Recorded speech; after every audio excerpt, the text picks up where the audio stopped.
বাড়ি থেকে পড়ুয়াদের ডেকে আনতে হয় স্কুলে। পুরুলিয়ার ডাবর বলরামপুর জুনিয়র উচ্চ বিদ্যালয় মেরে কেটে 4 থেকে 5 জন পড়ুয়া আসে, তাও অনিয়মিত। মাস্টার একজন, দিনে খাঁ স্কুলে, রাতের কি ওখানে চলে মদ জুয়ার জমাটি ঠিক।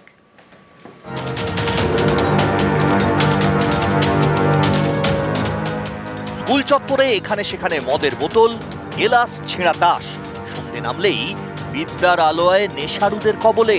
পড়াশোনা তো কিছু হয় না, সকাল দিকে কিছু হয়তো ছেলে আসে যোগব্যায়াম করে বাইরে, স্কুলের মধ্যে কিছু এর মানে ভিতরে কোনো কাজ হয় না। সন্ধ্যা হলেই মদের আসর, জুয়ার আসর, নজরদারি মোটেই নেই। আর থানা পুলিশ এর মধ্যে নজরদারি কিছু নেই এখানে। স্কুলে এই একজন শিক্ষক, পড়ুয়া হাতে গোনা, অথচ আগে এমন ছিল না। 2017 সালে ডাবর বলরামপুর গ্রামে শুরু হয় জুনিয়র উচ্চ বিদ্যালয়। সেই সময় স্কুলে 4 জন অতিথি শিক্ষক নিয়োগ করা হয়।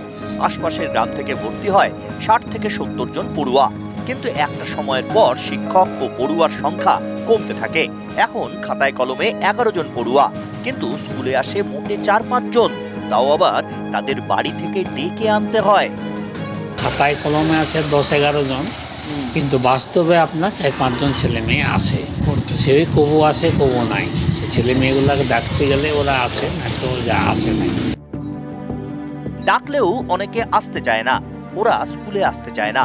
ইটভাটায় কাজ বা কয়লা ভাঙার কাজ ওদের কাছে আরো জরুরি। এভাবেই চলতে থাকবে। দিনে পড়ুয়া আসবে না, রাতে স্কুল বাড়িতেই বসবে মদ জুয়ার ঠেক। বিষয়টা নজরে আছে, দাবি করছেন জেলা স্কুল শিক্ষা পরিদর্শক। স্কুল তো বন্ধ নয়, ওখানে এনরোলমেন্ট কম, কিন্তু স্কুলটা চলছে। আমাদের কাছে যতদূর খবর এনরোলমেন্টটা কম আছে। আর একজন গেস্ট টিচার রয়েছেন। আমরা ওই স্কুলের যিনি মেম্বার সেক্রেটারি, মানে কনসার্ন এসআইকে আমরা বলেছি যে আরও যাতে 3টে গেস্ট টিচার নিয়োগ করা যায়, সেই মর্মে আমাদের কাছে প্রেয়ার দিতে। তো মেম্বার সেক্রেটারি প্রেয়ার দিলেই আমরা গেস্ট টিচার নিয়োগের পারমিশন দেব।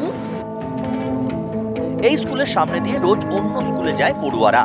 খাঁকা স্কুল বাড়ি পড়ে থাকে একা, অপেক্ষায় থাকে একদিন হই হই করে পড়ুয়ারা আসবে ক্লাসরুমে। তাদের সামলাতে টেবিলে ডাস্টার ঠুকবেন শিক্ষকরা। রাতে আর নেশারুরা ঘেঁষবে না, তারা জানবে এটা বিদ্যার আলয়। সকাল হলেই পড়ুয়া আসবে দল বেঁধে। কবে হবে সে সকাল?